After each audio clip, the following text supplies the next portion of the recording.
ఎన్నికలప్పుడు చిన్నపాటి సవాళ్ళొస్తేనే పారిపోవడం లేదా భయపడిపోవడం చివరికి ఓటమి అవుతుంటది. కానీ నరేంద్ర మోడీ స్పెషల్ ఏంటంటే, తనను ఓడించడానికి ప్రతిసారి ఓ ప్రయత్నం జరుగుతది. లేదా ఏదో ఒక ఇష్యూస్ ఎదురవుతుంటాయి. ఒకప్పుడు పాకిస్తాన్ పుల్వామా దాడా, లేకపోతే పఠాన్‌కోట్ దాడా, అలాగే కరెక్ట్‌గా రైతుల ఉద్యమాలు.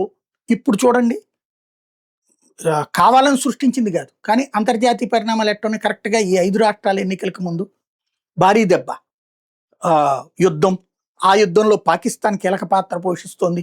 మోడీ పని అయిపోయింది అన్నటువంటి ఒక ప్రచారం. బట్ మోడీ ఏం చేస్తున్నాడు, ఎలా చేస్తున్నాడు అని ప్రజలు గ్రహించారు.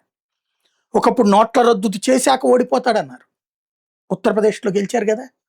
అలాగే ఆర్టికల్ 370 రద్దప్పుడు ఓడిపోతాడన్నారు. మళ్ళీ గెలుచుకొచ్చారు కదా! ఇప్పుడు ధరల పెరుగుదల, విపరీతమైనటువంటి సంక్షోభాలు, అలాంటి సిచ్యుయేషన్‌లో కూడా మోడీ విజయం సాధించుకురావడం అన్నటువంటి. అంటే మోడీ అనేటటువంటి వ్యక్తి మీద ప్రజా విశ్వాసం పెరుగుతోంది తప్పించి తగ్గటం లేదు.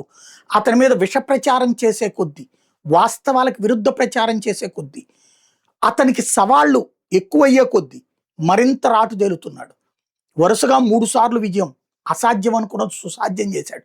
కాంగ్రెసేతర ప్రభుత్వం అసాధ్యం అనుకున్నది సుసాధ్యం చేశాడు. ఈ దఫా అత్యవసరం వచ్చింది కాబట్టి దెబ్బతింటాడంటే మరింత బలంగా తయారయ్యాడు.